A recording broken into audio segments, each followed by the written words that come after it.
Hello and welcome back to Aston Martin race number 3 on the card today, Albert Park, Australia. If it's anything like the real life Australia, we're in for a ride. To be fair, Australia was the first proper carnage race we had in this series, so chances are there. Other developments include the expected arrival of another new set of suspensions, but you can see on that right hand side there, design complete chassis. Turns out that's actually available now. Chassis number 2 has arrived and I've emergency built 4 of them to the tune of $1.5 million. I've emergency built 4 of them, which means that the only outstanding piece of kit is the rear wing, which will arrive before the next race as well. So whilst we're expecting both the chassis and the rear wing for the next race, the chassis is actually here today, along with the third suspension. I immediately put the 2 engineers that were working on their suspension design on another set of suspension. So we'll be on suspension 4 before too long, because we now have 3 slots for designing things. I can basically get away with doing the quickest thing to develop at any given point repeatedly. But the reason why we're effectively using that third slot to do endless sets of suspensions is because this weekend we get the regulation vote, and it's the technical regulation vote. It's usually where they want to do things that affect either high speed or low speed. And as a result of that vote going through, the research period for next year then opens, which is typically what we're going to be using that third slot for. After that point, we may not bother for a little bit. We might still just keep pushing 3 car parts at a time and then start doing the research along with 2 car parts, and then it'll just be entirely research in the second half of the year. I believe the only other thing to mention is the fact that the weather center has dipped down to 80%. I didn't notice this one was getting close to being losing 20%, so I decided to just improve it to 5 out of 5 instead of just refurbing it. So that's $4.5 million, but it will get us 100% forecast accuracy when that gets through in 60 days, which is a surprising amount of time, actually. We have plenty of races between now and then, and that's a lot of races to be using a 72% accurate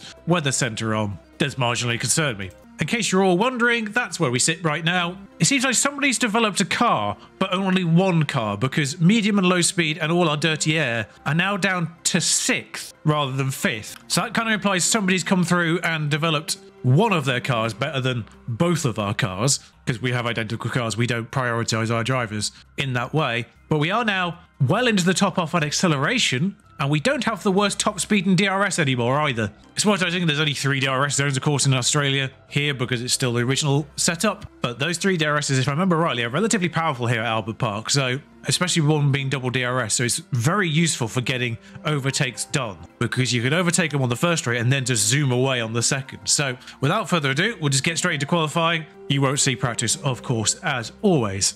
Okay, once again, don't get too excited. They were low fuel runs. Expect effectively probably a couple of tenths from everyone else, I would imagine, when it comes to qualifying here. So Pierre's in the mix. I would argue Mick, I think, is going to be comfortably top 10 provided there's no issues. Some notable crashes. You can see Carlos Sainz there has a penalty. That's because he crashed into a Alfa Romeo. I think it was Joe. Lewis Hamilton also crashed of his own accord in the same corner 3. So it's where Leclerc went off in real life. Obviously, new car parts has brought the car parts knowledge down overall, but we still have 15 out of 15, and there's seemingly no issues in terms of the weather. Although one thing to say against Gasly is the fact, of course, he's using slightly broken car parts. Mix aren't that bad. It did seem like he's damaged his engine in the crash last week, and his ERS to a little bit as well. So his practice car parts aren't as bad as Gasly's, but they are a little bit worse than what his qualifying race ones are going to be. So there's a little bit more in hand in terms of the car parts, but obviously just take off the fact we did low fuel runs as well. So they might end up being in the similar ballpark. All right, then qualifying 1, send Gasly out straight away, or as straight away as I reacted, really, with Mick right behind him. Vettel comes out behind them as a Aston Martin family, kind of. And Hamilton is way off enough the road that he's not going to be a problem here, as we complete a 1:18.4 in qualifying, with Mick only 2 tenths behind. Hamilton splitting that gap, putting them both on fresh tyres. But looking at the times that Sainz and the Red Bulls are putting in there, I think Gasly might be all right here to not bother running again. I'm intrigued to see what Jack does time here, because I feel like Albon is unnecessarily slow. Not much faster. Okay, Joe's either got a massive issue with his car. He's still on track, actually. He's got a front wing, so it's not that. Or he's being hindered there. There's a bit of discrepancy between Norris and Ricciardo that has me worried in regards to Ricciardo. I don't think he's going to leapfrog Gasly, though. Albon being slower than doing has me concerned. Bottas obviously has way more time in hand. The gap between Ocon and Hamilton seems about right for those two drivers in terms of their overall capabilities in the game. Similarly, Magnussen and Vettel are not too far apart, but I would expect Vettel is always slightly weirdly bad at qualifying in the game. He was for us as well. I'm trying to work out if I need to risk Mick or not, and I think we might be all right as people start coming out again. Gasly's definitely fine. Personally, I'd say Hamilton upwards are fine, but the game obviously doesn't understand that. I think Mick is effectively the cusp of, I mean, if there is track evolution, he's going to be the one to lose out if I don't send him. I'm always paranoid, even though I know the game doesn't do track evolution properly. Oh, Mick actually came out in a sweet spot there behind an Alpine, but ahead of the Alphas, who are apparently very slow. I'm going to keep an eye on Zhou here because I want to see if he actually keeps up with his teammate because he's behind him. Bear in mind, Zhou was the one that got crashed into by sites in practice, so there's a question mark of whether or not his car has just been broken beyond repair for the weekend, which sometimes happens. It's actually probably easier to see if he keeps up on the outboard. It does look like he's struggling to keep up on the outboard, actually, on the dots. Mick doesn't even go faster, hilariously. Okay, Bottas finds himself in third. So a clean lap, he's up to third. I suspect, by the way, Bottas is the car that's gone ahead of us. You know how I identified the fact that some of our attributes are now on even numbers, i.e. sixth. I suspect Bottas is the car that's gone fifth in those, but Russell is still behind, judging by the gap between the two drivers. Mick's gone slow in every sector, which is quite funny. Albon improved. I'm staring at that as if someone's gone out of that bottom five, but I don't think they have. I think Ricciardo's just gone to 16th, and one of the Williamses has got ahead of Lance Stroll, and I'm saying he's got penalty as well for some reason. I don't know why this early in the season, but yeah, okay. So there's no need to send Mick out again, but I didn't realise that everyone was going to be worse somehow. Use tyres for first runs as Vettel joins us once again. Uncle Seb following Mick round. Just about gets ahead of Hamilton on the road, but Verstappen is a bit of a roadblock. So 3/10 down on Q1 times. By the looks of things, Leclerc's put in a similar time to Q1. I mean, the overall gap is similar, so we know that everyone's basically using a used tyre here. So, yeah, okay, about the same gap, but everyone's going to improve on their second times because I think everyone's done used tyres. Yes, you can see who the people are good on their tyres, actually, just from that, can't you? Albon, Ocon, Russell, all on 66. Oh, we've obviously replaced our tyres in-game already, but Jack Doohan apparently terrible on his tyres, which is quite funny. Like, so bad on his tyres. Look at that. Blimey. Okay, so I think we're behind an Alpine. I did actually miss the other Ferrari coming out, so I thought I was waiting for a Ferrari, but we weren't. But once again, we're behind an Alpine. Is it Hamilton? It is Hamilton. That's good news, because he's the faster of the two. So, yeah, there's very low chance we'll get called up to him. Still feels weird saying Hamilton in the Alpine. Still a few more corners to go before our drivers take the flying laps. As I'm actually on Gasly's on board there, rather than Mick's. Mick's in 11th, and didn't actually sort of point that out there. Mick's on the cusp. Magnussen did a fantastic time on used tyres. That's crazy time, really, considering. Ahead of Hamilton as well. Ocon's on a disappointing time, it's worth saying there. And Russell's a lot closer to Bottas, but I still do suspect that Bottas is the split. I think we're basically in between the Mercs in regards to cornering speeds. Okay, Gasly's on faster first sector, as you would expect. Mick's on a faster first sector, as you would expect. Although Mick's struggling to keep up with Gasly, it seems. I mean, I know there's going to be a discrepancy between the two, but not to this degree, I would have thought. Maybe the slipstream with Hamilton's actually really working for Pierre. Doohan's gone into 8th, Ocon's gone into 9th. There's a huge bump in times here, actually. Leclerc's gained 4/10 as well. That seems to be the overall sort of splits, about 4/10 for everyone. As Bottas goes 6th again, Russell moves up to 3rd for Bottas, 4th now because Verstappen I think has gone to the top. Norris has gone to 8th ahead of Magnussen.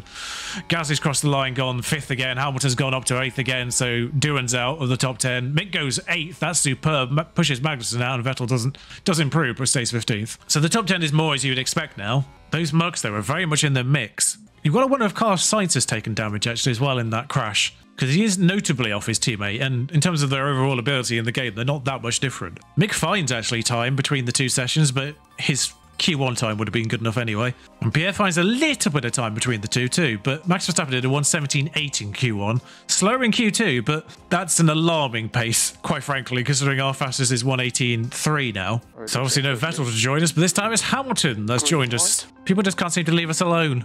As Gasly just about gets called up to someone at the end of his lap. He does a Gasly just did a 1:18.4 on used tyres, but Verstappen's done a 1:18. Sorry, did he do that on used? No, he did them on new. Okay, so that's interesting that everyone did their first times here on new tyres. Gasly did used tyres and still got 6th. And Mick still beat Norris. Norris has got massively held up by the looks of things, so unfortunate for him that he's possibly wasted his good tyres. Because I don't know what they do now. Because nobody will have fresh sets, I'd have thought. Because obviously everyone goes out every single session because they're idiots. No, they're going back out on the same set of tyres. Gasly's going to be behind Norris. No, he's going to be behind the Ferrari because we're having to wait for everyone still, even though there's very obvious gaps we can pull into here. I think we're effectively just last then. As we join Pierre for his flying lap on this one, staring at the back of a Ferrari, I think it is actually, because the Ferrari came out behind Hamilton in the end. But yeah, everyone else has gone out on their basically Q3 set of tyres again. They put them on to start with and they put them on again, which is a little weird. I didn't know that was kind of behaviour for AI there. As at the front, there's something weird happening. Bottas is being hounded by Verstappen, and there's a huge gap back to Paris, and there's a huge gap back to the first of the two Ferraris. Who are we behind, by the way? Leclerc, because Sainz is the first one. The faster first sectors from both our boys, because of course it is. They're on new tyres now compared to what they were on before. So expect better times from both of them, and they don't expect better times from anyone else, I'd imagine. Yeah, Bottas and Verstappen slower. Just about to take the checker flag, I think. The notification was a little bit off there. Paris doesn't improve. I wouldn't expect anyone to improve apart from Norris, of course, because he was clearly had a problem. But he only improves to 1.2 seconds off because he's on new tyres now. But Gasly can do something ridiculous here because now he's on new tyres. Good. A solid 600ths.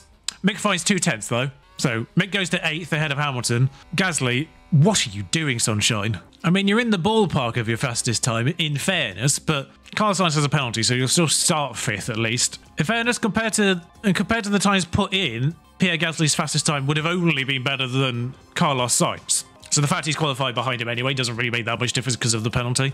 And I think that'll be a 3-place penalty as well, so he'll be behind Mick. Because normally when you cause a crash, it's a 3-place penalty, so I think he'll be 8th. So both our drivers will gain a place here. So no strategy actually uses this off, so saving one for Pierre was somewhat irrelevant. Well, that's dumb. I know safety cars are kind of relatively a thing here, but it says the one stop is faster, which feels like no, the one stop is slower. So why on earth would I ever do not that? And then there's a soft in the bank if anything happens late on. I'm almost tempted to go medium soft. Well, I'm not going to because I kind of want to get that tyre change in early. Yes, indeed, you can see here 5th and 7th. Over the course of the race, do I think they're going to get 4th and 6th? It would be a risk for the sake of 50 grand. Sure, why not? Not as close to the front as they might have wished for. He's 5th. And it's lights out. And away we go. I think both our drivers are effectively on the worst side of the grid here because I think the inside's better just in terms of getting the sort of the line into that first corner. But Gasly's now 4th straight away off Paris regardless. He's had a fantastic start. Schumacher's also nabbed Russell, I think, off the line. We'll quickly rewatch these starts because that's the thing. The racing line, the left-hand side of the grid as it is, the odd numbers, has the sort of the rubbered in because that's where the racing line is. But the right-hand side, the even side, has technically got the inside line into that first corner, so they got the positional advantage if they get a good start. But I think the grip has effectively helped both our drivers. Power past their counterparts. Actually, Gasly's moving up to 3rd right now. Schumacher, we won't bother looking at the Schumacher and Russell one just because it's basically the same thing. But we will rewatch this one because this is now down into turn 3. And yeah, just on the inside into turn 3, you can see Pierre nestled up behind Perez now, behind that. And there's a fight for first too. Okay, things starting to settle down and everyone's sort of taking note. I'd say settling down as Max and Charles are on opposite sides of the track still. It's tight as you like at the front here between the front 4. Perez a little bit detached, not massively of course, but a little bit detached. And we've got a little bit wiggle room on tyres today as well, so we can sort of push those for the first couple of laps. Schumacher's locked up, that's concerning this early in the race. Okay, he's not hit anyone, which is the main thing, but he does, of course, wait for everyone. I was concerned he was going to hit someone, blimey, yeah. But because the AI don't have the wherewithal to return to the track, and other cars don't have the wherewithal to get out of their way, as they would in real life, other drivers would automatically, instinctively move out of the way in anticipation of that driver returning to the track. So Mick's now last again, Pierre, mate. This is what I get for putting the... I've just realised what the Mick thing is. It's because I put in the incentive, isn't it, for getting 4th and 6th. Like, oh, he's in 6th. Let's put him at the back of the grid then. We're effectively hoping for a safety car for Mick now, so he can just change his tyres. Well, not now, but you know, at the right moment. There's no point looking at Mick. He's at the back. I'll pull him back off his tyres now because whilst he can push, he hasn't got that much wiggle room. Like, it's worth saying, obviously, that bottom line there is 30%. So effectively, where that hard tyre stint goes down to is 40. So pushing him for 2 laps will probably put him in a similar ballpark. We can sort of push him at the beginning and the ends of stints is what I'm kind of looking for here. And especially with DRS activating this lap, We won't get it on the main straight here because the detection point for these first two DRS zones is before it actually gets activated. So as long as Pierre can stay with Leclerc over the course of this lap, we're all right. As Mick's on the back of... I'm just going to try and get Mick past Zhou because Zhou is definitely broken this weekend. He's detached from the Williamses. So just get rid of him. That's the main thing there. Get rid of him. Just seeing how this lap unfolds for Gasly in terms of overall gap to Leclerc. Seems to be okay overall, and now he's going to get double DRS, of course. But Leclerc, well, I think that's actually Leclerc being canny rather than Gasly being rubbish. Just plonks himself right on the line in which you can't overtake him. But Gasly with DRS on the second one into turn 3 on the outside again, but we'll have the inside once more unless there's a weird yield here from anyone involved. Seems to be okay, seems to be okay. I mean, he's still technically not fully overtaken him there, so I'll avoid the replay. There we go. I mean, Leclerc's still there. Interesting that Sainz can't keep up, so maybe he does have a bit of damage. But Zhou is 5 seconds behind after 1 lap. Yeah, he's got an issue. Use energy. That's good. Okay, there was a brief yellow flag there, so I was just Albon, who's at the front of this queue now. But Mick has the joint DRS. I'm not surprised. This lead is going to swap around as Sainz actually gets back into DRS range. But we're losing fuel quite fast, so I think we'll just regain fuel relatively fast as well. But Mick's got an issue because he's at the back of this queue now. We just need to charge up to lift and coast. So we'll just try and be a bit canny with Mick because he's got to work his way through this set of cars which all have DRS. So I'm pulling him back on fuel. I'm allowing him to harvest with his ERS as well. So then I can use his ERS strategically to get past other drivers in this queue. Zhou's going to be an interesting problem in this race, I think, because he's effectively losing 4 or 5 seconds a lap, which means he's going to get lapped about 4 times, I think. It's 1 minute 20 a lap, so it's effectively every 16 laps you'd expect Zhou to be lapped. So, yeah, about 3 or 4 times you'll get lapped. Gasly's back in front for the time being. It's weird that I'm not focusing on that right now, just because I know they're going to keep swapping over. And it's actually better for Pierre as Leclerc gets him into what I think is turn 10 now. Good job. But Pierre's fighting all the way to the line, and no, he's annoyingly ahead of the DRS, I think. Oh no, he's behind of the DRS. This might give Max the opportunity to take both drivers, actually, because he's on the inside of both of us. It's good. Come on. But we're both going to have DRS on Leclerc, but Max is the one with the open road. No, he doesn't take Leclerc, actually, which is a shame. I was hoping he'd get both of them. Okay, so Max holds firm there. Loads of energy. All right, so I'll give Mick a lap just to see if he can overtake any of these drivers without doing anything special. Because I get the sense he could probably take Tsunoda by himself. Okay, so it seems to be not as easy as I would hope for Mick there. So I'm going to stick him onto overtake in the hopes that that'll get him the opportunity to this turn. No? Okay. What are you doing, Mick? Position yourself properly. Okay, go full deploy instead, Mick. What are you doing? Am I going to use like an entire round of ERS just to get Tsunoda, let alone the entire queue? Why are you finding it so hard? I mean, I know you've all got DRS on each other, but... Just lift and coast.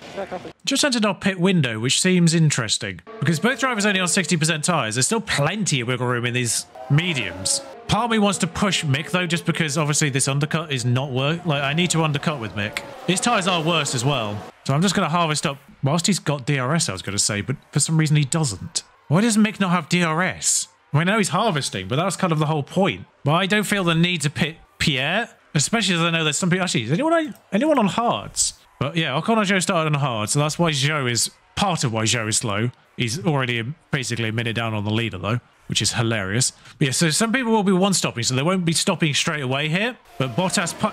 That's interesting, and unfortunate for Pierre. They all pit. So we use this lap with Pierre to harvest. I was hoping to undercut with Mick, but literally everyone's doing a two-stop, it seems. Except for Tsunoda, irritatingly. I'm intrigued to see if Leclerc and Verstappen pit, as I'm just going to take him off harvesting, because he's just bordering on that 1 second. But I'm going to keep Pierre going. As long as he's got DRS on those front two, I think he's going to be faster. Well, the good news is he's got Sargent and Stroll through the pit stops, has Mick. And if I deploy him on this out lap, we can get him into the DRS range of Albon. We're not really saving fuel, which is concerning. We'll have to address that at probably about the halfway point. No DRS. Well then, why is there a safety car? A safety car has just been called, so obviously Pierre comes in now. I'm trying to work out why. Oh, Zhou's just stopped. Safety car. So that's what it. That's what it was. His car was so broken. Zhou's car was so broken that he has actually had a mechanical failure. I'm intrigued to know. I'm just fascinated to know how cars are going to treat him. Oh, they just go round. That's fine. Pierre's still going to need another pit stop. I'm intrigued to know if they pit, because Pierre pushed his tyres. So there's no way he can extend and do a one stop now. But Well, I'm treating those front two pit because if they don't pit, Pierre's in a really good spot if they don't pit. Well, actually, either way, Pierre's in a really good... Okay, they pit. Oh, Verstappen pits, but Leclerc doesn't. Russell takes the opportunity as well. But they were one-stopping. I'm actually concerned that we get held up waiting for Russell. No, we don't. We're okay. I thought for a second we might get pit stopped, effectively, just ruined by the pit lane. As that's Ocon. Okay, I was about to be very confused as to how Hamilton has managed to get up there. But yeah, Ocon, who started on hards, is not benefited from this, unfortunately, for him. As those other drivers that were one-stopping ahead of Mick are going to benefit, including Tsunoda. Yeah, they all get out well up the road, unfortunately. But they're all one-stopping, so there's going to be a fascinating period. I mean, Leclerc's ruined himself here, but there's going to be a fascinating period because we know that Verstappen and Russell are on one-stop because they didn't pit in the two-stop window. So we know that Verstappen is on a one-stop. So there's going to be a fascinating period at the end where he stays out on his hard tyres, and then the two-stop people pit again. And because we extended with Gasly, there's a very good chance here, because I think they've actually caught the safety car, so I'm just going to bring everything down. I don't care if it's fully charged. I'm sticking to Harvey just so nobody accidentally uses it. Ooh, Stroll has just waited a little bit long enough that we're not going to have safety car in this lap, I don't think. No, we don't. Which is good news for fuel, because it seemed to be actually a massive problem in terms of actually saving it on standard. We would have had to go on conserve at some stage in this race, I think. Verstappen on brand new hards and Gasly on brand new hards behind mostly used mediums is an interesting combination. We've got to be having safety car in this lap, surely. I mean, the safety car's not really leaving. Okay. I mean, thanks for the fuel, I guess. Is this safety car ever coming in? Oh, well, there we are. So it's a good opportunity for Mick to get Albon and Ricciardo at least, and then it's only Tsunoda ahead of him. In theory, that. I'm glad that Mick got two people through the pit stops by himself anyway, so that's two less people he has to try and deal with. But trying to get Mick into a good position by the end of this race is going to be tricky. I think he can get back into the points on raw pace alone, and this safety car has helped bunch people back up again. So as Leclerc pits now, because of course he does. So it is a Pierre versus Max in the 1 and 2 spots, as Leclerc goes right to the back, of course. What a baffling time to pit. Of course, the weird thing for Leclerc now is he's going to the end as well, but everyone else is going to pit again. And that's come about entirely because Leclerc is better on his tyres than Max is. I need this grid to start pulling away from each other because Mick's not that much faster than Albon. And Albon's faster than Ricciardo, actually, at this point as well. So as soon as these cars are effectively in completely the opposite order, Mick might be all right because I think he'll be able to get Magnussen, Vettel and Duran on the road. But he has to get past Tsunoda first, and in order to do that, Ricciardo and Albon need to get past him as well. Tsunoda's not pitting again, but Ricciardo and Albon are. So DRS is activated, so you'd expect Ricciardo and Albon to get him. And the fantastic news for Pierre and Max here, of course, is Ocon. Without DRS, he's managed to... Okay, Gasly's on the fastest lap. Okay. Ocon, in the laps without DRS, is held up Russell and Bottas by 3.5 seconds. And it looks like Bottas is just getting Ocon as well. So Ocon's effectively held up those two Mercs by about 3 seconds. So he's given Gasly and Verstappen breathing room. Sainz is trapped in that as well, because Perez and Sainz are behind Ocon still as well. So the people challenging have been held up by Ocon. So the one person doing the opposite strategy has massively helped us there. Technically, he's helping his teammate as well, because Hamilton pitted, of course. So he's helped get Hamilton into this pack. Whether or not he hinders him in the long run is a different question, but Ricciardo's got Tsunoda, so that's one thing, but now Tsunoda's got DRS. Okay, so Tsunoda's fast enough to re-overtake Ricciardo with DRS. That's not good. That's a problem. Okay, Ricciardo getting Tsunoda on the first DRS straight. I was hoping Albon would get him as well. So Verstappen and Gasly are just going to swap over every lap, effectively. And Mick's trapped. There's literally nothing Mick can do about this. Because of the way the game is, Mick cannot get past this DRS train. Our car is not that much significantly faster. It can just pick through this. I'm going to try a deploy in the non-DRS sections in the vain hope that Mick can get past maybe Albon, or at least pressure Albon. Like, he keeps doing mostly the right things. And then as soon as he gets into an overtaking position, he's just not got that much because everyone else has DRS as well. He literally can't do anything. Mick's big saviour comes in stint 3 now. That safety car ruined things for him. The safety car ruined things for him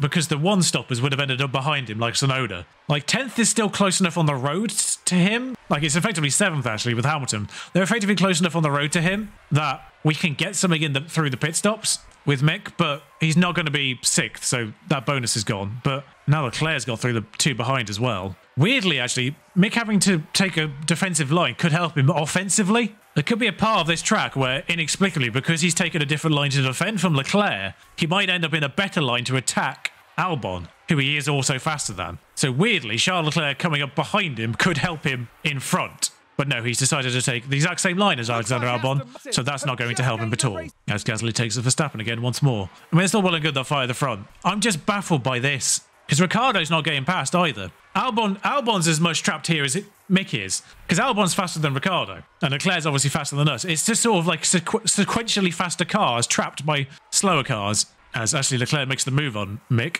I'm always tempted to just let him do it. I'm hoping to try and follow him through. When's our pit window? 3 laps. Ricciardo's actually now at the front. Okay, so Leclerc's taking Albon, and Mick can't. He did it in such a spot where Mick can't actually follow him through, which is a shame. But yeah, Tsunoda's getting the lead again, so this is all kind of largely irrelevant. As I will just temporarily refocus on Pierre at the front with Max. 6.7 seconds ahead of Bottas. The championship leaders, the joint championship leaders, they're both on the same points, both on the same number of wins, etc. They both had a first and a second. Pierre's had a fastest lap. Max has had a pole position. Was Max on pole here? I think he was. Oh, it's because Pierre's crossed the line. Yeah, no, we need to add a strategy here because Pierre is obviously well ahead of schedule. I'm just wondering if you can get him onto his softs at the end, but I mean, at the very least, he's on that. So we'll readjust his overall schedule.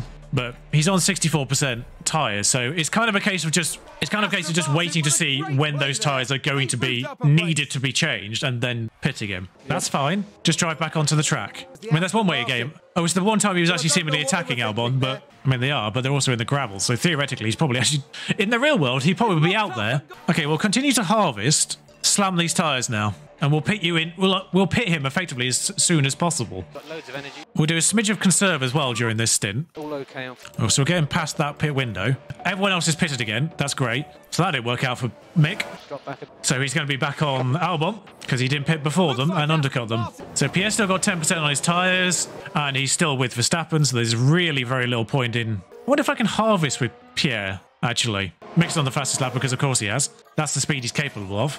Wait, why did Tsunoda pit again? They've actually flipped to a 2-stop. That's weird. I mean, it's worked out for Mick because he's got ahead of him. But now Sargent's holding up Ricciardo and Albon instead. So swings and roundabouts, all on the same tyre, right? Sargent went on his earlier and got the undercut, but now he's got worse tyres. And in a way, I need one of these drivers to get past him now. So the good news is Gasly, who I kind of abandoned on that lap in terms of paying attention to him whilst harvesting, could have easily fallen outside the second there without me realising. Didn't. Still on 48% hards. Just do a lap of regular just to make sure you get nice and tight up to him again. Use this double DRS zone. Get right up to the back of him, Pierre. Have a nosy. Now go back to harvest. As Perez does the fastest lap because of course he does.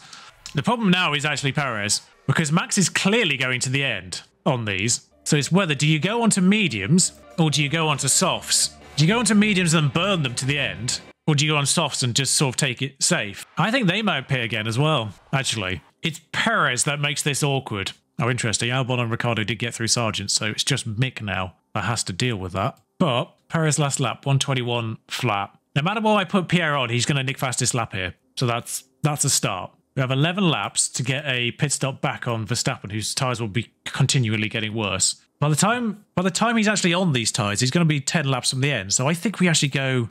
I think we do it this lap. I think we attack with these tyres on this lap. Maybe overtake Max. We'll leave the deploy off. Yes, I know we do, but I'm doing it trying to get Sargent. I'm going to regret this, aren't I? I'm going to regret this. I can't really push the tyres either, it's worth saying, once I get them out. Good stop, good stop. I mean, there's a slimmest of chance to actually become out ahead of Perez still. Oh, which we do. Oh, you beautiful... Can't push.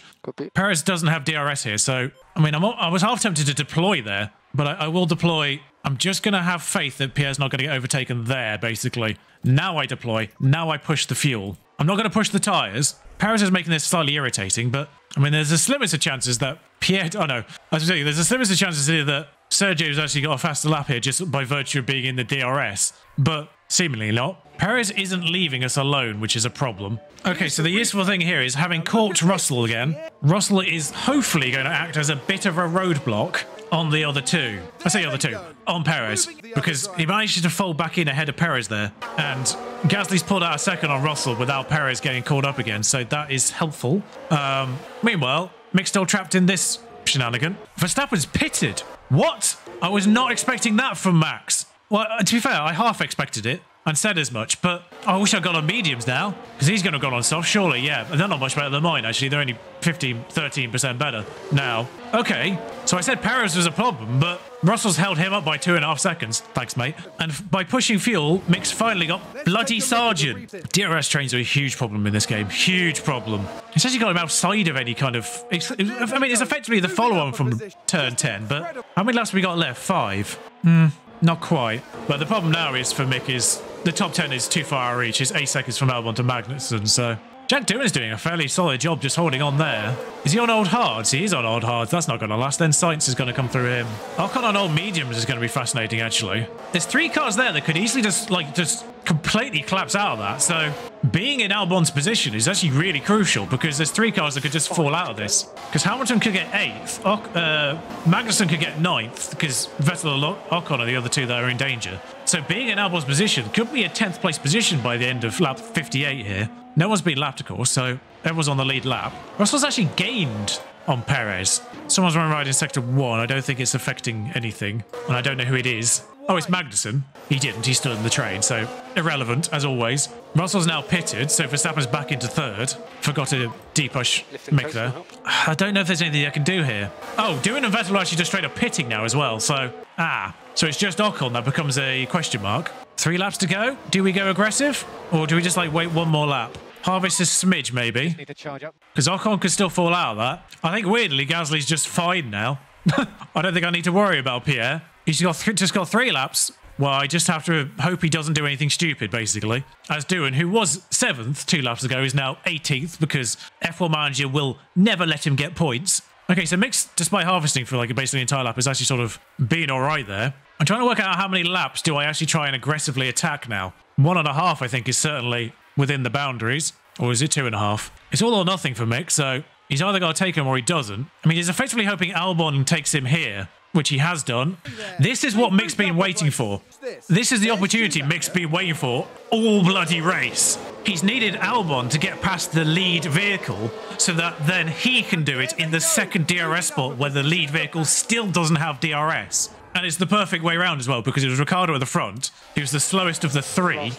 So I just depush on Mick at this point. I kind of hope that he doesn't actually get Albon here, which he doesn't. Fantastic. We full attack, full deploy. I'm going to leave the fuel because he's only plus 0.1. And this, by the way, this just proves how much faster Mick is than them. Don't get me wrong, I know I'm deploying and I know I'm on full attack with... Let's check his flag. Sorry, Pierre, completely wasn't paying... I didn't realise you were there. I didn't realise Mick was that far behind on the road, quite frankly. Bottas was 15 seconds, that's what to see me, really. I thought they were a lot closer. Congratulations, Pierre, winning that race. Verstappen effectively bottling it at the end. I don't think he would have got to the end on those tyres. To be fair, Verstappen, there was a very good chance we just rode up to the back of him and just passed him anyway. But out of curiosity, I want to know how low Ocon's mediums are. 29%. He should not be able to drive on them. See, this is such a shame for Mick. If those 2 cretins had managed to actually deal with Tsunoda properly, because what they needed to do was what Mick did there. Because at no point, I mean, don't get me wrong, it's all on Mick for, locking up and then waiting for literally everyone on that lap. We'll focus on Pierre. And we'll talk about that afterwards, because it's a game issue as well. I guess everyone's jet lagged or something. I don't know why there's no one there still. Perez looks thrilled to be second, doesn't he? Blimey. Look at the lack of emotion on those Red Bull drivers. It's quite funny, actually. But Pierre will get a definitive lead now, obviously with the fastest lap to boot as alternating colours. Is that the first time Perez has been on the podium this season? I think it is. We're still second in the constructors because I think both Ferraris scored.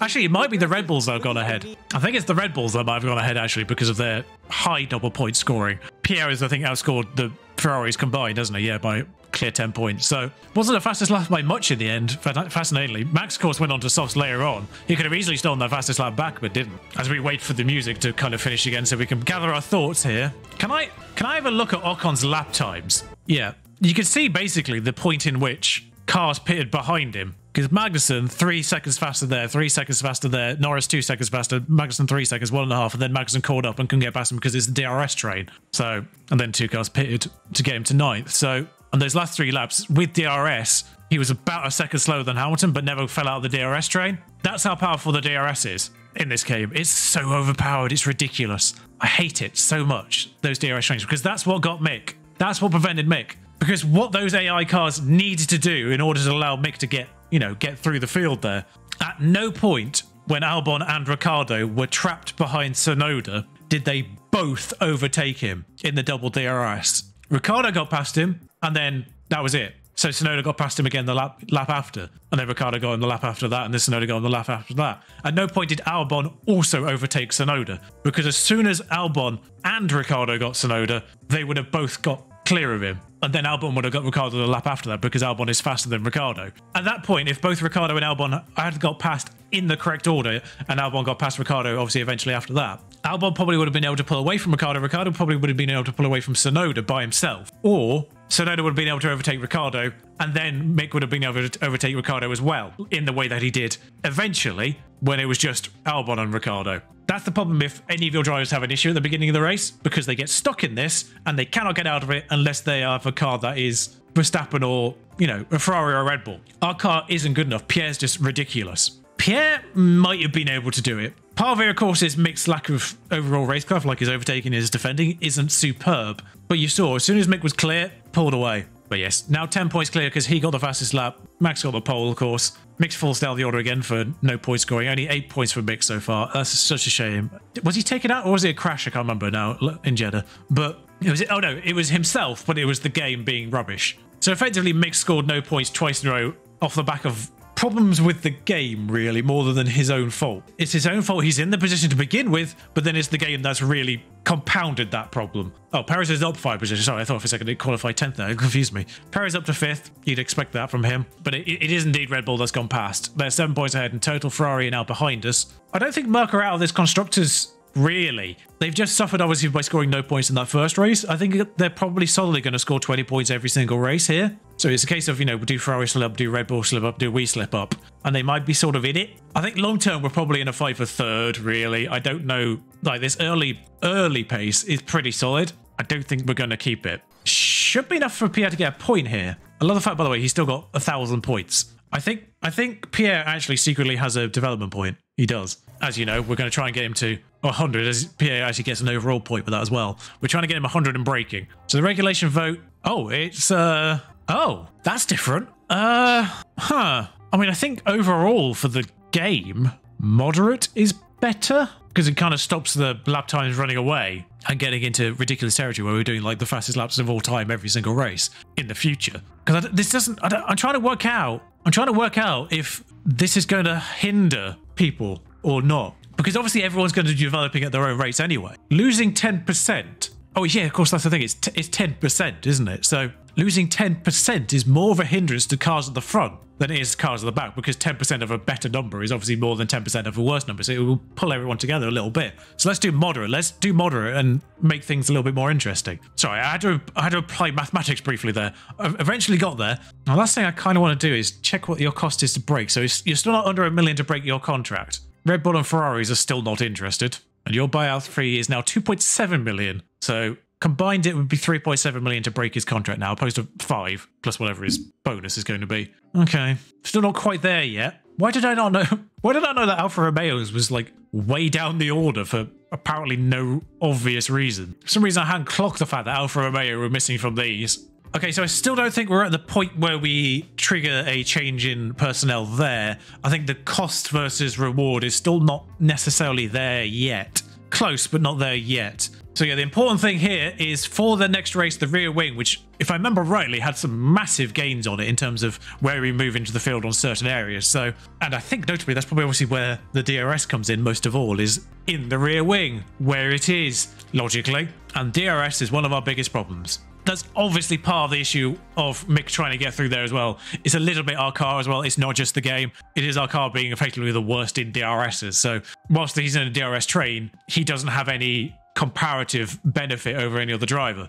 Oh, actually, I'd love to know who's the fastest in that. Yeah, you can see there, look, Ferrari third in that, which is why Ferrari with DRS had a benefit over us, over, you know, obviously the overall top speed and the DRS combination of the Ferrari over our vehicle is what allowed Charles Leclerc to get through us in a DRS train, but not us through the DRS train either. So this is a big issue in that respect. So as much as it is the game, you saw the issue, of course, with Albon, Ricciardo and Tsunoda. They're obviously three very comparative cars a little bit at this point in time. Ricciardo's faster than Tsunoda, Albon's faster than Ricciardo at this point in time, but they cannot get into the correct order because of DRS and the way the DRS is in the game. So it's a bit of everything in regards to mixed specific situation there, but the game isn't helping in that respect. So we'll see you. If you've enjoyed this, by the way, do like, comment, subscribe, but we will see you in Italy for Imola next race. No sprint race, of course, but we'll see you in Imola nonetheless. Until then, thank you for watching. Ta-ra.